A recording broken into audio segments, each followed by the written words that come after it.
Bon, j'attends encore quelques minutes avant que les fidèles, les auditeurs puissent loguer. Il est présentement 20h03.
Je donne encore quelques minutes. Il est présentement 20h06.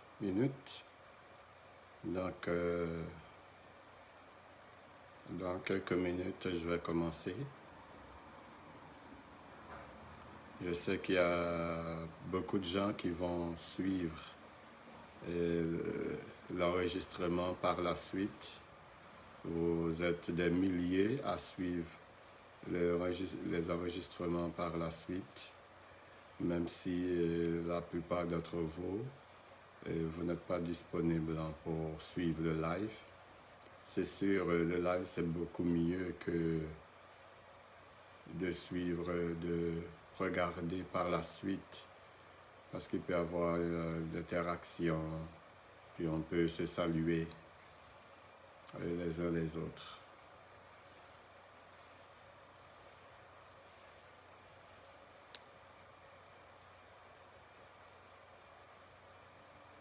Il est 20h08.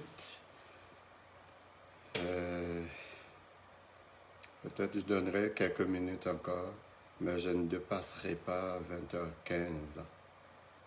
Au plus tard, je commencerai à 20h15.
Je commence dans 2 minutes, 2 petites minutes. Là, il est 13, je commence à 15.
Bon, on commence. On va aborder ce soir quelque chose d'extrêmement important, quelque chose de vraiment extraordinaire concernant les prophéties des derniers temps. Donc, il faut que vous soyez vraiment de toute ouïe, très, très, très attentifs à ce qui va être dit, parce qu'il s'agit de l'histoire de la fin des temps. Il s'agit de la parousie, comme on dit. Donc, il ne faut pas rater une seule parole, un seul mot, une seule phrase de ce live aujourd'hui. Je sais que la plupart d'entre vous auront le privilège de suivre ou de regarder l'enregistrement un peu plus tard. La plupart du temps, en une semaine, vous êtes des milliers, voire même des dizaines de milliers à suivre le live par la suite. Donc, je suis heureux d'aborder ce sujet avec vous, puisque c'est un sujet qui a fait couler beaucoup d'encre. C'est un sujet qui a préoccupé bien des savants d'alors et d'aujourd'hui, qui se sont arrachés les cheveux à vouloir comprendre les prophéties de Daniel. Je vais vous lire le 9e chapitre de ce livre, le livre de Daniel. Le 9e chapitre, on va lire tout le chapitre pour se mettre dans le bain, dans le contexte de ce chapitre. Pas dans le contexte du livre en tant que tel, mais dans le contexte du chapitre.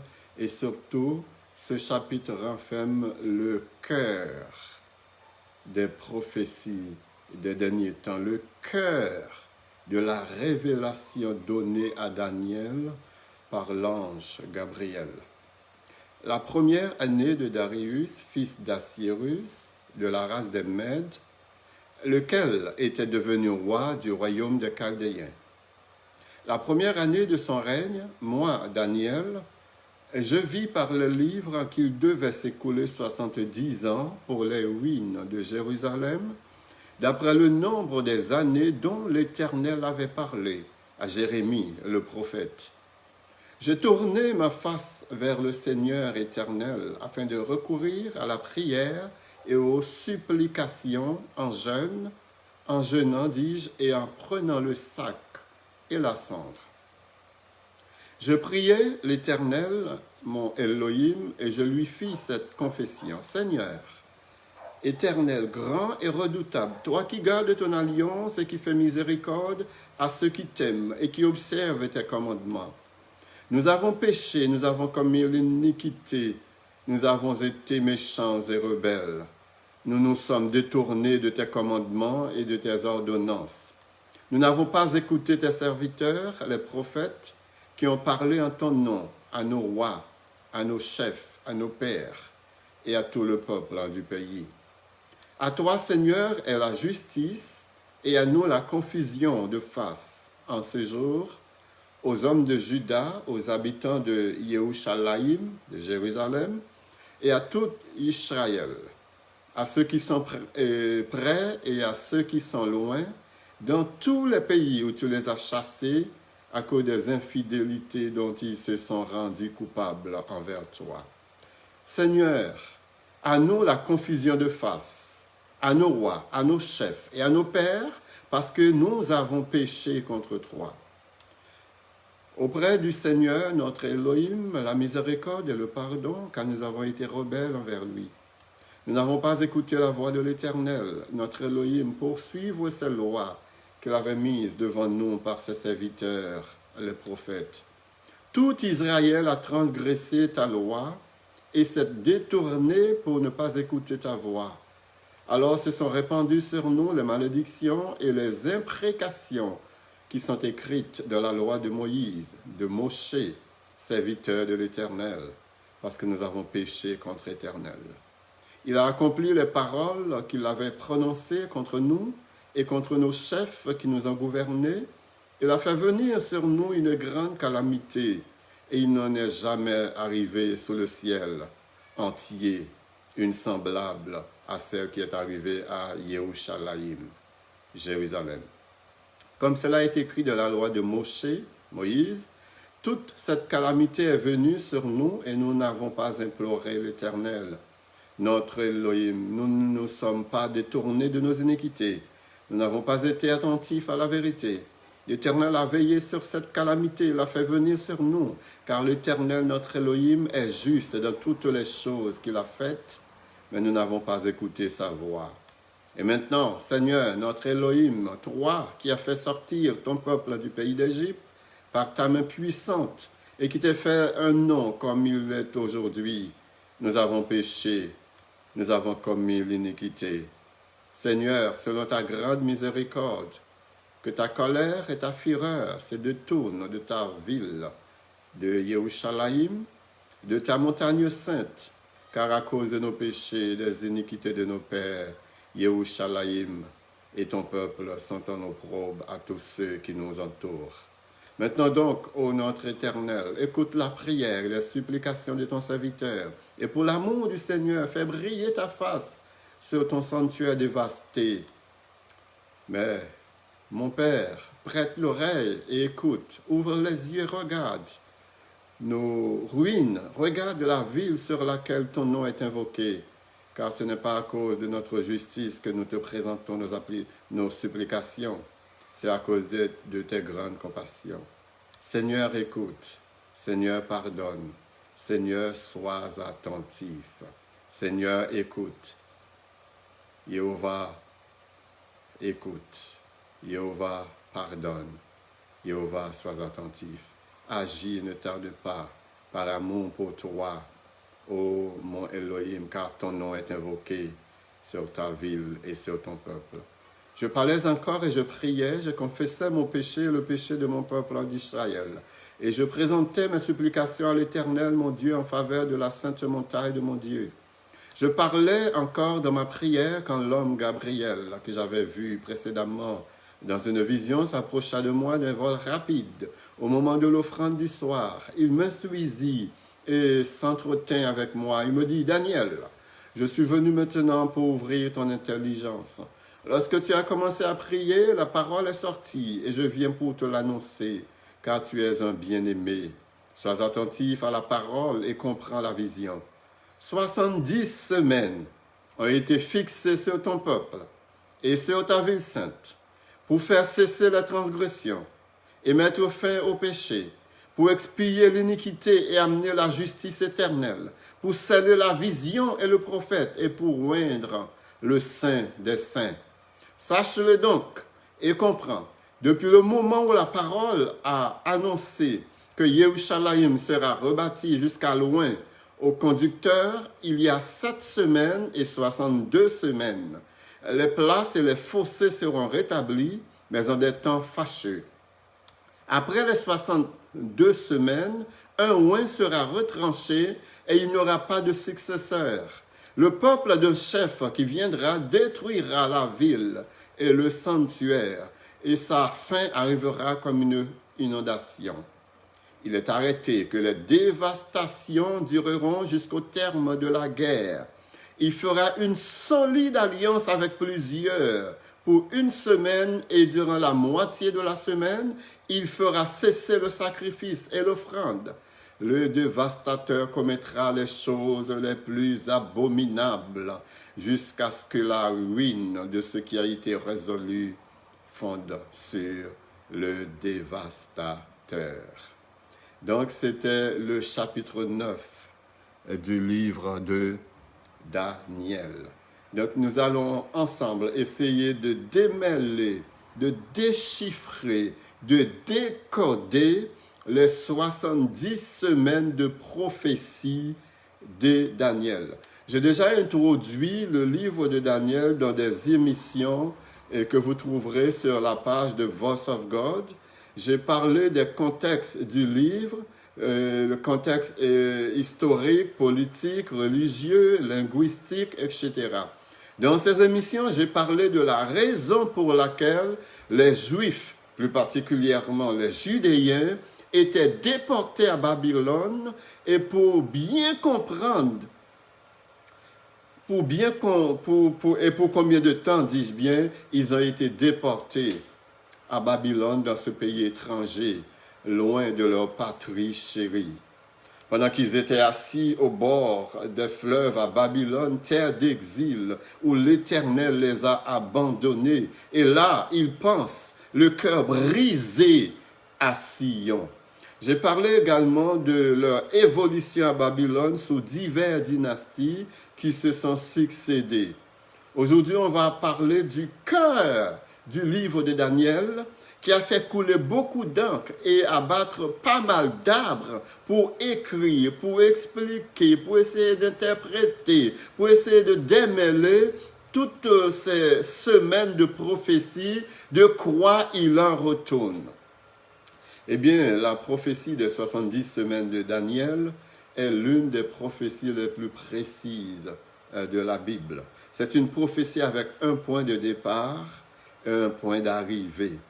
C'est une prophétie sur laquelle on peut mettre des dates, on peut calculer, on peut préciser la date de départ et les dates intermédiaires. Nous allons voir tout cela dans cette prophétie extrêmement importante pour ceux qui étudient l'eschatologie, les choses de la fin, pour ceux qui veulent savoir de quoi vraiment il s'agit. Est-ce que ça parle du retour de Yeshua, du second retour? Est-ce que ça parle de la parousie? Est-ce que ça parle du règne messianique? Est-ce que ça parle de l'emprisonnement pour 1000 ans de Satan? Est-ce que ça parle du règne éternel? Est-ce que ça parle lorsque Yeshua va remettre le trône à son Père, ou lorsque le Père va venir et le Saint-Esprit va venir vivre avec nous pour le temps et pour l'éternité? Oui, ces 70 semaines de prophétie de Daniel parlent de toutes ces choses. Mais en fait, c'est une prophétie qui concerne le peuple d'Israël et plus précisément Yeshua. Sa première venue, sa mort, sa seconde venue, son règne éternel et son règne millénaire. Je ne pense pas qu'un seul live va suffire pour couvrir vraiment tous les détails de cette prophétie. Je vais y aller lentement afin que vous puissiez tout assimiler et comprendre afin de savoir où sommes-nous par rapport aux prophéties bibliques ou ce que les théologiens appellent l'eschatologie, chers amis. Il y a une chose que vous devez savoir, et c'est extrêmement important de savoir ces choses avant de plonger nos regards dans cette prophétie ô combien importante du livre de Daniel. Les prophéties bibliques n'ont jamais été, ne sont pas et ne seront jamais exécutées selon les calendriers grégoriens ou juliens, mais toujours selon le calendrier biblique. Je reprends parce que c'est extrêmement important qu'on comprenne cela. Les prophéties bibliques ont des dates l'Éternel a mis des dates sur les prophéties bibliques et les prophéties bibliques n'ont jamais été, ne sont pas et ne seront jamais exécutées selon le calendrier grégorien et julien, mais selon le calendrier biblique. L'une des raisons pour laquelle l'Église est dans les champs aujourd'hui en ce qui a trait aux prophéties, c'est parce que l'Église ignore complètement le calendrier biblique et fonctionne uniquement sur le calendrier grégorien ou julien. On entend souvent des chrétiens dire, devant les circonstances exceptionnellement complexes de nos jours, « Ah, la fin du monde n'est pas loin. Ah, Jésus est à la porte. » On entend souvent ces phrases. Beaucoup de chrétiens ne peuvent même pas faire la différence entre le retour de Yeshua et la fin du monde. Ils confondent les deux avènements parce qu'ils sont mal enseignés, mal informés et mal formés. Leurs bergers étant préoccupés par les choses de ce monde n'ont pas le temps pour enseigner les choses à venir, l'éternité, ou du moins parce qu'ils sont ignorants de ces choses ou parce qu'ils jouent à l'ignorant de ces choses. Yeshua 17, qu'en ce qui concerne son retour, personne ne sait ni le jour, ni l'heure. Matthieu chapitre 24, verset 36, c'est Yeshua qui parle. Avec ses disciples, il leur dit, pour ce qui est du jour et de l'heure de son second retour, personne ne le sait, ni les anges des cieux, ni le Fils, mais le Père seul. Mais Paul dit dans 1 Thessaloniciens chapitre 5, versets 1 à 5, il parlait aux chrétiens de Thessalonique qui étaient des chrétiens versés dans les Écritures.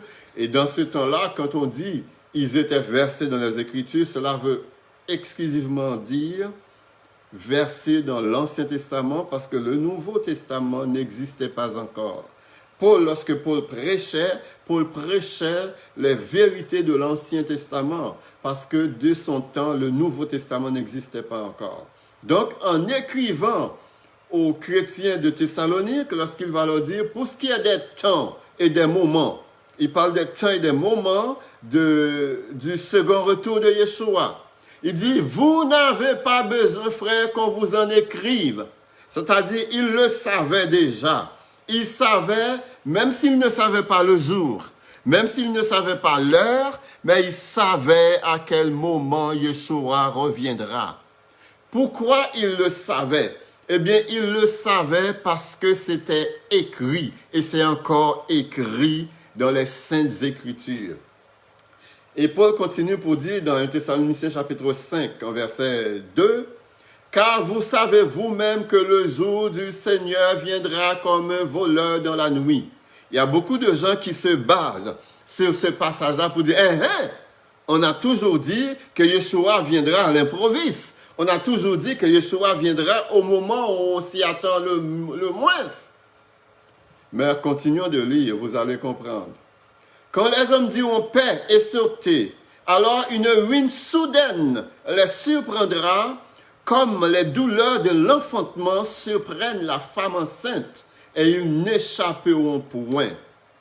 Mais vous, frères, écoutez bien cela, mais vous, frères, vous n'êtes pas dans les ténèbres pour que ce jour vous surprenne comme un voleur. Vous êtes tous des enfants de la lumière et des enfants du jour. Nous ne sommes point de la nuit, ni des ténèbres. Donc, pour qui le retour de Yeshua sera une surprise? Pour qui Yeshua viendra comme un voleur dans la nuit? Eh bien, pour ceux qui sont dans les ténèbres et pour ceux qui sont dans la nuit, et non pour ceux qui sont dans la lumière. C'est pour cette raison, le fait d'être dans une religion, le fait d'être dans une dénomination, le fait d'être dans une église, le fait d'être actif ou active dans une activité quelconque, dans une assemblée que vous appelez église, ne faites pas de nous des gens de la lumière, ne faites pas de nous des gens du jour. Nous pouvons être impliqués jusqu'au bout des ongles dans les activités et restent et demeurent des enfants de ténèbres et des enfants de nuit pour qui le retour de Yeshua sera une surprise, et une surprise ô combien désagréable sera cette surprise. Donc Paul nous dit très clairement ici que les chrétiens de Thessalonique étaient en mesure de savoir à quel moment le Seigneur viendra. Ils ne savaient pas le jour, ils ne savaient pas l'heure, mais ils savaient le moment. Qu'est-ce que cela veut dire? Ils savaient le moment. Est-ce que nous aussi, nous pouvons savoir le moment, puisque ce n'était pas par devinette, ce n'était pas une interprétation, c'était des choses qu'ils lisaient dans les Écritures. Ils étaient vraiment informés selon les Écritures du moment du retour de Yeshua. Est-ce que nous pouvons savoir aussi à quel moment Yeshua viendra? Oui, nous pouvons le savoir parce que les Écritures nous parlent du moment du retour de Yeshua. Les Écritures ne nous donnent pas le jour. Les Écritures ne nous donnent pas l'heure, mais les Écritures nous donnent clairement et spécifiquement le moment du retour de notre Seigneur Yeshua HaMashiach. Donc, tous ceux qui sont bien informés, tous ceux qui sont bien formés, tous ceux qui sont affranchis par la vérité, tous ceux qui se réclament de Yeshua, tous ceux qui se disent enfants de l'Éternel, enfants de Jéhovah, ils doivent savoir à quel moment Yeshua reviendra.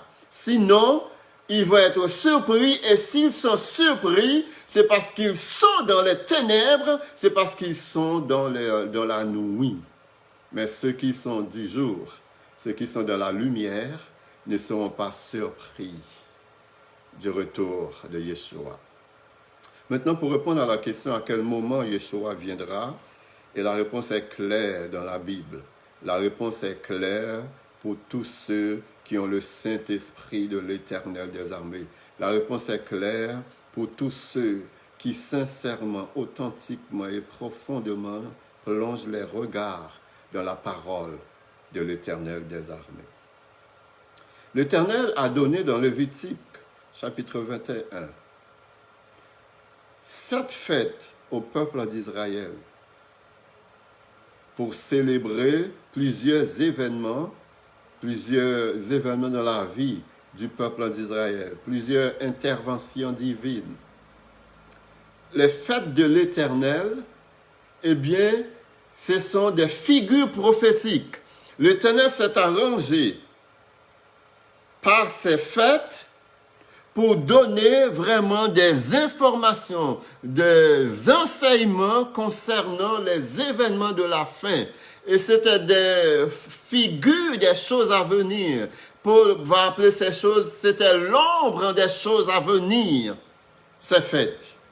Et parmi les fêtes que l'Éternel a données au peuple d'Israël, il y a la fête de Sukkot. La fête de Sukkot ou la fête des tabernacles, c'est une fête qui était célébrée pendant 7 jours, du 15 au 22 du mois de Tishri, qui est le 7e mois dans le calendrier biblique. Je vous ai dit plus tôt que les prophéties sont réglées, sont schedulées, sont planifiées selon le calendrier biblique. Et nous entrons ici dans le calendrier biblique. La fête des Sukkot, la fête des tabernacles ou la fête des tentes se tenait le 7e mois, le mois de Tishri du calendrier biblique, du 15 au 22. C'était une fête qui s'étalait sur 7 jours et le premier jour de cette fête était connu comme un grand sabbat qui est différent du sabbat hebdomadaire. L'Éternel avait dit à Moïse de construire un tabernacle dans le désert, ce que Moïse a fait. Et une fois le tabernacle complété, l'Éternel avait dit à Moïse que je viendrai et je ferai ma demeure parmi vous. Et devine quoi? L'Éternel est descendu après la construction du tabernacle le mois de Tishri, pendant la fête des tabernacles, qui se tenait du 15 au 22 du mois de Tishri. Et aussi, Yeshua est né pendant la fête des tabernacles parce que c'est l'Éternel lui-même qui a pris une forme humaine en la personne de Yeshua qui est venu vivre parmi nous. Et Jean va dire dans Jean chapitre 1er verset 14, il est venu tabernacler parmi nous. Et c'est le mot qui a été utilisé. Il est venu tabernacler parmi nous. C'est-à-dire Yeshua est né pendant la fête de tabernacle. Et possiblement, il est né le 15 du mois de Tishri, puisque le 15, le premier jour de la fête des tabernacles, était un grand sabbat. Donc, on peut facilement imaginer que le maître du sabbat est né un grand sabbat le 15 du mois de Tishri. Puisque cette fête, ça se tenait du 15 au 22 de Tishri, le 7e mois du calendrier biblique. Et ce mois correspond dans le calendrier grégorien et le calendrier julien au mois de septembre-octobre à peu près. Donc c'est extrêmement important de comprendre cela, que Yeshua est venu tabernacler parmi nous, tout comme l'Éternel était venu tabernacler parmi le peuple d'Israël dans le désert. Yeshua est venu vivre parmi nous pendant la fête des tabernacles. Et savez-vous, chers amis, que Yeshua reviendra sur terre également pendant la fête des tabernacles. L'Éternel a donné cette fête pour nous rappeler et pour nous mettre vraiment en éveil, en attente de ce moment que Yeshua reviendra sur terre pendant la fête de tabernacle. C'est-à-dire entre le 15 et le 22 du mois de Tishri, Yeshua va revenir sur terre. Selon cette prophétie, Yeshua ne peut pas revenir sur terre pendant la fête de Pentecôte. Il ne peut pas revenir sur terre pendant la fête des pains sans levain. Il ne peut pas revenir sur terre pendant la fête des premiers fruits. Il ne peut pas revenir sur terre pendant la fête des trompettes. Il ne peut pas revenir sur terre pendant la fête d'expiation. Il ne peut pas revenir sur terre pendant la fête de Hanouka. Il doit revenir sur terre pendant la fête des tabernacles parce que l'Éternel a planifié qu'il soit ainsi dans sa parole. C'est pour cette raison que nous pouvons être certains, selon la parole de l'Éternel, que nous savons à quel moment Yeshua reviendra sur terre. Même si nous ne savons pas l'heure, même si nous ne savons pas le jour, mais nous savons à quel moment il reviendra sur terre. Tout comme Yeshua ne pouvait pas mourir une autre date que le 14 du mois de Nissan. Parce que c'est cette date-là que l'Éternel avait donnée au peuple d'Israël pour célébrer la Pâque. Et puisque la Pâque était une figure prophétique de la mort de Yeshua, il ne pouvait mourir à aucune autre date que le 14 du mois de Nissan. Et personne ne pouvait le sauver. Personne ne pouvait écarter cette date. Personne ne pouvait retarder ou avancer cette date, sinon se faire mentir l'Éternel, puisque l'Éternel avait prévu, l'Éternel avait mis dans son calendrier que Yeshua devait mourir le 14 du mois de Nissan, qui est le premier mois du calendrier biblique. Tout comme Yeshua ne peut pas revenir à un autre moment que pendant la fête de tabernacle, parce que c'est ce moment-là que l'Éternel lui-même a planifié pour le second retour de Yeshua sur terre. Donc nous sommes certains, et c'est avec certitude, une certitude absolue, que tous les croyants peuvent dire, nous savons à quel moment Yeshua reviendra sur terre. Et si on vous demande à quel moment, il faut répondre, eh bien, il reviendra sur terre pendant la fête des tabernacles, pendant la fête des tentes. Il va revenir vivre parmi nous.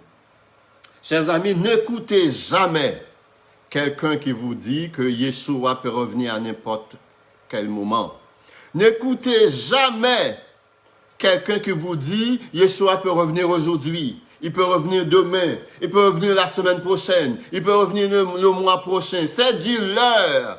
Le second retour de Yeshua est planifié. Il y a des prérequis à son second retour. Il ne reviendra jamais avant l'accomplissement de ses prérequis. Il ne reviendra jamais avant l'accomplissement de ses prérequis et il ne reviendra jamais à aucun autre moment que pendant la fête des tabernacles.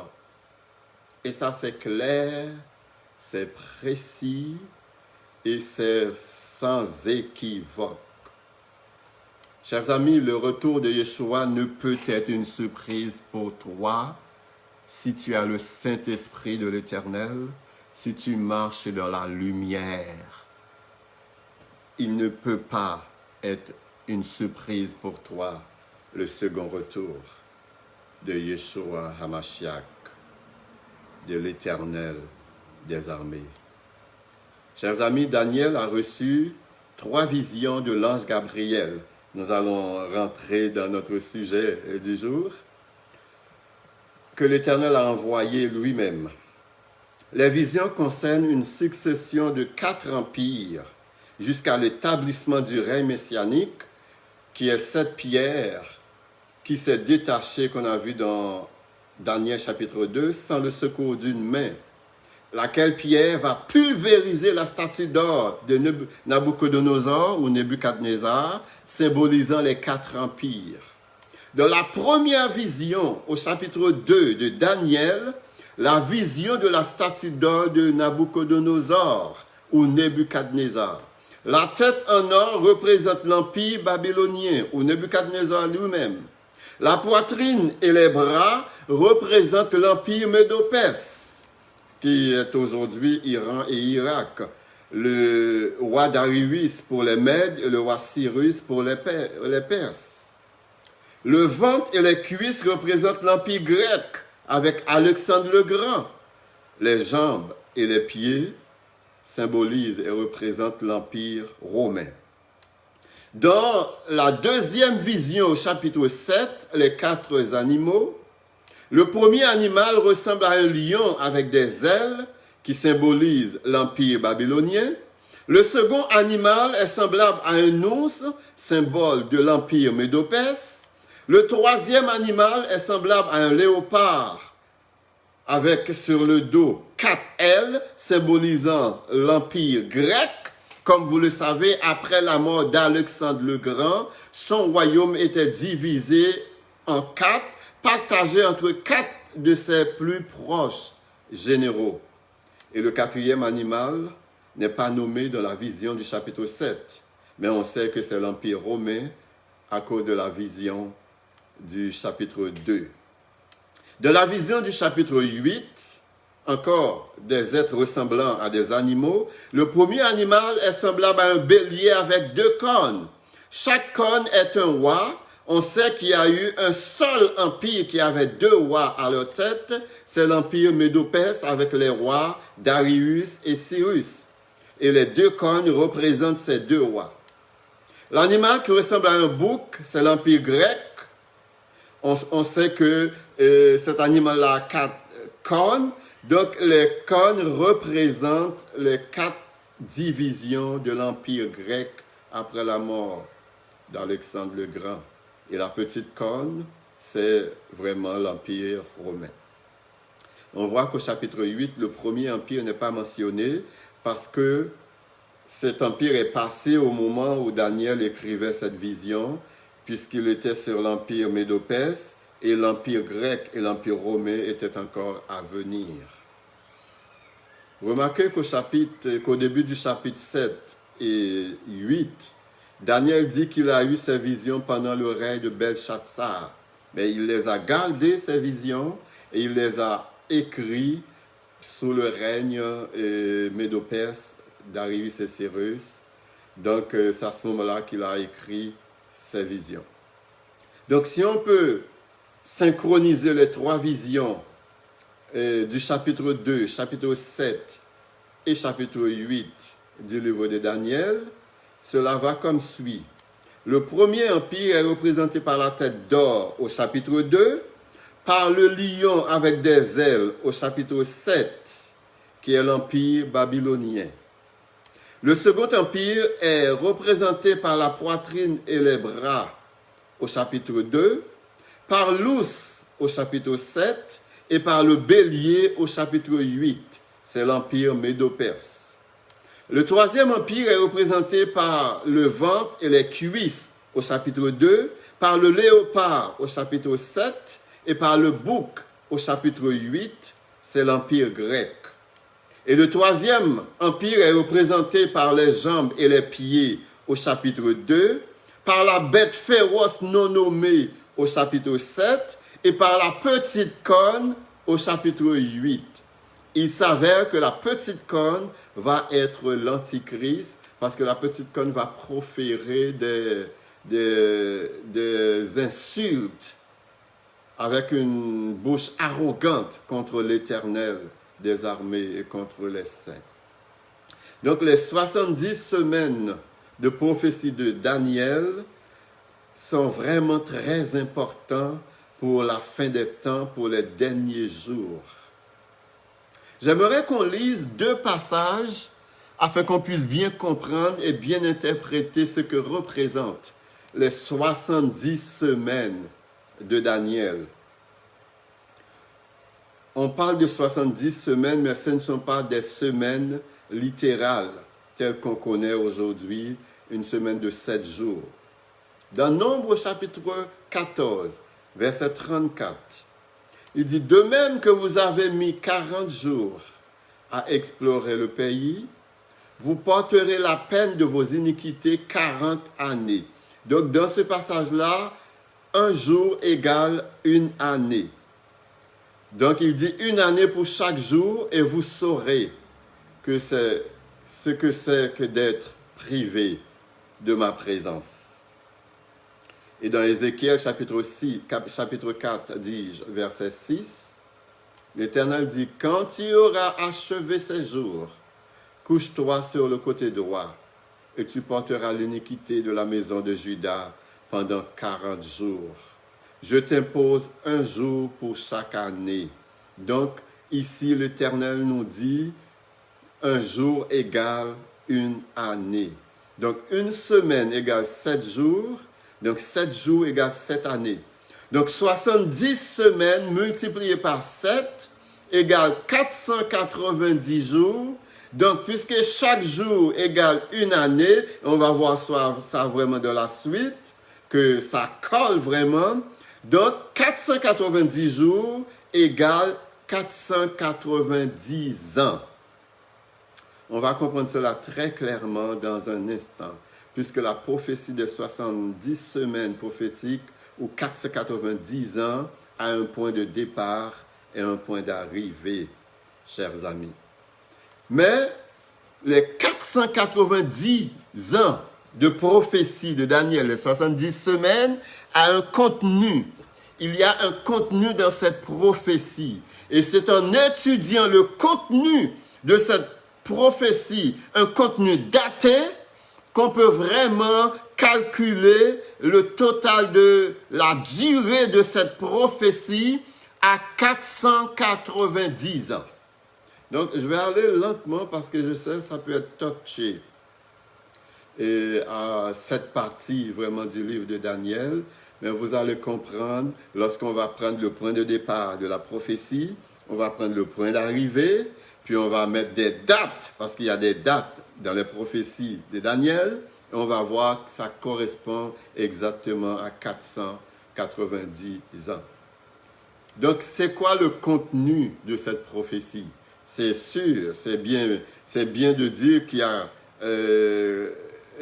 cette prophétie va couvrir une période de 490 ans, mais c'est quoi le contenu de cette prophétie? Eh bien, voici les 7 choses qui doivent se produire pendant cette période prophétique. Et en étudiant ces choses et en observant leur réalisation dans la vie du peuple d'Israël, eh bien, on peut facilement comprendre les 490 ans de la prophétie de Daniel, les 70 semaines de prophétie, donc où chaque jour égale une année, donc 70 semaines multipliées par 7 égale 490 jours. Donc si chaque jour égale une année, 490 jours égale 490 ans. Et les points qui doivent être exécutés, qui doivent être accomplis pendant ces 490 ans, faire cesser les transgressions, mettre fin au péché. Et ça se trouve dans Daniel chapitre 9. Ce n'est pas comme une interprétation que je suis en train de faire. Je suis en train de vous donner le contenu des 490 ans de la prophétie de Daniel. Faire cesser les transgressions, mettre fin au péché, expier l'iniquité. Ces 3 premiers éléments peuvent paraître similaires, peuvent paraître identiques, semblables, mais ce ne sont pas des éléments semblables. On va les voir quand on va entrer dans les détails de ces éléments. Et quatrièmement, amener la justice éternelle. Cinquièmement, sceller la vision et le témoignage. Sixièmement, sceller la prophétie ou le prophète. Et septièmement, oindre le Saint des saints. Ce sont les 7 éléments qui doivent être accomplis pendant les 490 ans de la prophétie de Daniel. Donc nous allons résumer un peu cela. Nous n'allons pas entrer dans les détails pour aujourd'hui parce que je juge que je vous ai assez donné d'informations pour ne pas vous brouiller, ni pour ne pas vous confondre non plus. Je vais m'arrêter là en faisant un résumé de cela. L'Éternel a donné une prophétie qui va s'étaler sur une période de 490 ans. Et pendant cette période de temps, il y a certaines choses qui doivent s'accomplir, qui doivent arriver, qui doivent combler cette période. Les choses qui doivent combler cette période sont faire cesser les transgressions, mettre fin au péché, expier l'iniquité, donc 3 choses négatives, si on peut dire. Amener la justice éternelle, positive. Sceller la vision et le témoignage, positive. Sceller la prophétie ou les prophètes, positive. Oindre le saint des saints, positive. Donc quand on va entrer dans les détails, on va les prendre point par point. Qu'est-ce que ça veut dire faire cesser les transgressions? Et quand est-ce que ça s'est produit? Qu'est-ce que ça veut dire mettre fin au péché? Et quand est-ce que ça s'est produit dans la vie du peuple d'Israël? Qu'est-ce que ça veut dire expier l'iniquité? Et quand est-ce que c'est produit? Qu'est-ce que ça veut dire amener la justice éternelle, sceller la vision et le témoignage, sceller la prophétie ou le prophète, oindre le saint des saints. Chers amis, s'il y a une chose que j'aimerais que vous reteniez ce soir au cours de ces lives, premièrement, si vraiment tu es un croyant conséquent, authentique, qui a le Saint-Esprit de l'Éternel qui demeure en lui, le second retour du Seigneur ne peut pas être une surprise pour toi. Deuxièmement, c'est du leurre ceux qui vous disent que Yeshua peut revenir à n'importe quel moment. Yeshua peut revenir aujourd'hui. Yeshua peut revenir demain. Non, il ne peut pas revenir ni aujourd'hui, ni demain, parce qu'il y a des prérequis et il y a un moment qui doit revenir. Troisièmement, si quelqu'un vous demande, est-ce que vous savez quel jour et quelle heure Yeshua va revenir sur terre, il faut répondre non au majuscule. Mais si quelqu'un vous demande, est-ce que vous savez à quel moment que Yeshua va revenir sur terre, il faut répondre oui en majuscule et vous basant sur la parole. Et si la personne vous demande, mais à quel moment qu'il reviendra, vous devez répondre à la personne, il reviendra pendant la fête des tabernacles. Et une quatrième chose qu'il faut que vous sachiez, les prophéties de la Bible sont exécutées selon le calendrier biblique et non selon le calendrier grégorien ou julien. Il faut qu'on soit certain de ces vérités. Et cinquièmement, lorsque Yeshua va revenir, nous serons tous prêts parce qu'il nous avertira avant. Les vrais croyants seront avertis et nous serons prêts. Nous serons comme ces vierges qui ont de l'huile dans leurs lampes, qui attendent le retour de leur Seigneur et de leur Maître. Donc les 70 semaines de prophétie de Daniel sont l'équivalent de 490 ans de prophétie. Ces prophéties ont un point de départ et un point d'arrivée. Et ces prophéties ont un contenu. Nous allons voir le contenu avec les dates que ces contenus se sont accomplis. Et aussi, il y a une chose importante que vous devez savoir. Il y a une corrélation entre les 70 semaines de Daniel et les 70 semaines du ministère de Yeshua. Même si on vous a déjà raconté que son ministère a duré 3 ans et demi, mais selon les datations, parce que maintenant on est capable de dater des affaires d'il y a des millions d'années. Donc c'est beaucoup plus facile de dater des affaires d'il y a quelques milliers d'années. Donc les dates sont là dans la parole, les moments sont là dans la parole. Et les prophéties ont des moments. Les prophéties sont planifiées par l'Éternel des armées. Il n'y a aucune prophétie qui est le fruit du hasard. C'est pour cette raison que Yeshua ne peut pas revenir au hasard non plus. Il va revenir à un moment précis qui a été déterminé par le Père, par l'Éternel des armées. Et il va revenir une fois que les prérequis vont être accomplis. Et on parlera la prochaine fois des fameux prérequis au retour de Yeshua HaMashiach. Donc que l'Éternel vous bénisse abondamment. Si vous avez des questions concernant ce live, n'hésitez pas à commenter et je prends le temps pour répondre aux commentaires. Même si les gens sont nombreux à regarder les vidéos, mais ils sont peu nombreux à commenter les vidéos. Et donc, je me rappelle, il y a eu une seule vidéo, il y a eu 255 commentaires. Et j'ai pris le temps de passer à travers les commentaires, excepté les commentaires qui ont été vraiment bloqués parce que c'était des affaires pas correctes. Facebook avait décidé de les bloquer.